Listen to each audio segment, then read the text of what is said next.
আপনি ছাত্রলীগের রাজনীতির সাথে কতদিন জড়িত ছিলেন? আমি আমার জায়গা থেকে এটা ঢাকা বিশ্ববিদ্যালয়ের এই শেখ হাসিনার রেজিমে কেউ হলে থাকবে আর ছাত্রলীগের রাজনীতি করবে না, মানে প্রোগ্রাম গেস্ট রুম করবে, এটা কোনোদিন সম্ভব না।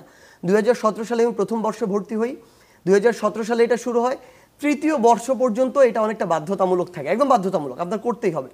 তো তৃতীয় বর্ষে যখন না করেও তো থাকে অনেকে। না, এটা কোনোদিনও সম্ভব না। যে হলে থেকেছে প্রথম দ্বিতীয় বর্ষ হলে থাকবে, গেস্ট রুম প্রোগ্রাম করবে না, এটা কোনোদিন সম্ভব না।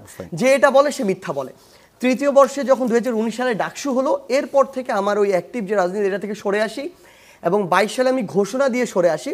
কারণ 22 সালে আমি খুব স্বাভাবিকভাবে ওই সময়ে যখন আমি ডাকসুতে ইলেক্টেড হই, আমার একটা বিবেকের তাড়না তৈরি হয়েছিল যে ঢাকা বিশ্ববিদ্যালয়, আমি ঢাকা বিশ্ববিদ্যালয় স্টুডেন্ট আলাদা বিষয়, কিন্তু ওই স্টুডেন্টদের মধ্যে আমাকে আমার হল সংসদে সর্বোচ্চ ভোট দিয়ে নির্বাচিত করা হয়েছে, আমার একটা দায়বদ্ধতা আছে, জবাবদিহিতা আছে।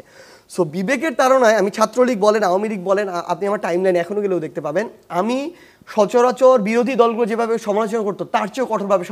ছাত্রলীগের মানে আমি যদি ধরি যে 22 সালে বের হয়ে এসেছেন, সেখান থেকে এখন আপনি একটি রাজনৈতিক দলের একদম শীর্ষ পর্যায়ের নেতা। একটা জিনিস স্পষ্ট করি, ছাত্রলীগের কোনো কালেও আমার কোনো পোস্ট ছিল না, না হলে, না বিশ্ববিদ্যালয়ে, না সেন্ট্রালে, কোথাও কখনো কোনো পোস্ট ছিল না।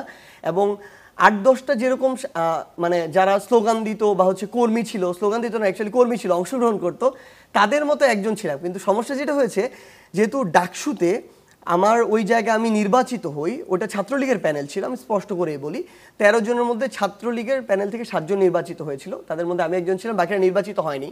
যার যোগ্যতা ছিল, ওইটুকু ফেস ভ্যালু ছিল, ব্যক্তিত্ব ছিল, তারা নির্বাচিত হয়েছিল। এবং অমর 21 হলে, 18টা হলের কথা বলতে পারবো না, 21 হলে ফেয়ার ইলেকশন হয়েছিল, এটা যে কেউ স্বীকার করবে। তো ওইটার জায়গা থেকে আমাকে ছাত্রলীগের বড় নেতা বানানো হয়, কিন্তু আমার ছাত্রলীগের সরাসরি কোনো পোস্ট ছিল না।